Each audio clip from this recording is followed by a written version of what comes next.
एक बार भगवान बुद्ध जेतवन विहार में रह रहे थे। भिक्षु चक्षुपाल भगवान से मिलने के लिए आए थे। उनके आगमन के साथ उनकी दिनचर्या, व्यवहार और गुणों की चर्चा भी हुई। भिक्षु चक्षुपाल अंधे थे।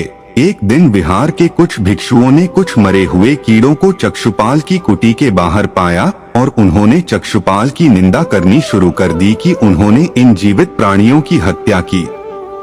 भगवान बुद्ध ने निंदा कर रहे उन भिक्षुओं को बुलाया और पूछा कि क्या तुमने भिक्षु को कीड़े मारते हुए देखा है? उन्होंने उत्तर दिया, नहीं। इस पर भगवान बुद्ध ने उन साधकों से कहा कि जैसे तुमने उन्हें कीड़ों को मारते हुए नहीं देखा, वैसे ही चक्षुपाल ने भी उन्हें मरते हुए नहीं देखा और उन्होंने कीड़ों को जानबूझकर नहीं मारा है, इसलिए उनकी भर्त्सना करना उचित नहीं है। भिक्षुओं ने इसके बाद पूछा कि चक्षुपाल अंधे क्यों हैं? उन्होंने इस जन्म में अथवा पिछले जन्म में क्या पाप किए? भगवान बुद्ध ने चक्षुपाल के बारे में कहा कि वे पूर्व जन्म में एक चिकित्सक थे। एक अंधी स्त्री ने उनसे वादा किया था कि यदि वे उसकी आंखें ठीक कर देंगे तो वह और उसका परिवार उनके दास बन जाएंगे। स्त्री की आंखें ठीक हो गईं, पर उसने दासी बनने के भय से यह मानने से इनकार कर दिया। चिकित्सक को तो पता था कि उस स्त्री की आंखें ठीक हो गई हैं, वह झूठ बोल रही है। उसे सबक सिखाने के लिए या बदला लेने के लिए चक्षुपाल ने दूसरी दवा दी। उस दवा से महिला फिर अंधी हो गई। वह कितना ही रोई पीटी, लेकिन चक्षुपाल जरा भी नहीं पसीजा। इस पाप के फलस्वरूप अगले जन्म में चिकित्सक को अंधा बनना पड़ा। एक बार भगवान बुद्ध अपने अनुयायियों के साथ किसी गांव में उपदेश देने जा रहे थे।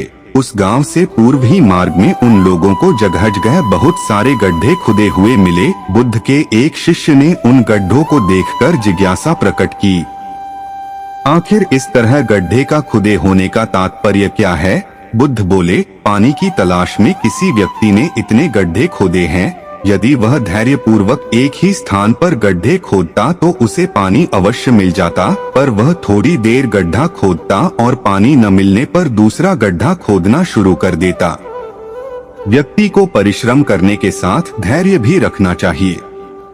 एक बार भगवान बुद्ध भिक्षा के लिए एक किसान के यहाँ पहुँचे। तथागत को भिक्षा के लिए आया देखकर किसान उपेक्षा से बोला, श्रमण, मैं हल जोतता हूँ और तब खाता हूँ। तुम्हें भी हल जोतना और बीज बोना चाहिए और तब खाना खाना चाहिए। बुद्ध ने कहा, महाराज, मैं भी खेती ही करता हूँ। इस पर किसान को जिज्ञासा हुई और वह बोला, मैं न तो तुम्हारे पास हल देखता हूँ, न बैल और न ही खेती का स्थल, तब आप कैसे कहते हैं कि आप भी खेती ही करते हो? आप कृपया अपनी खेती के संबंध में समझाइए। बुद्ध ने कहा, महाराज, मेरे पास श्रद्धा का बीज, तपस्या रूपी वर्षा और प्रजा रूपी जोत और हल है।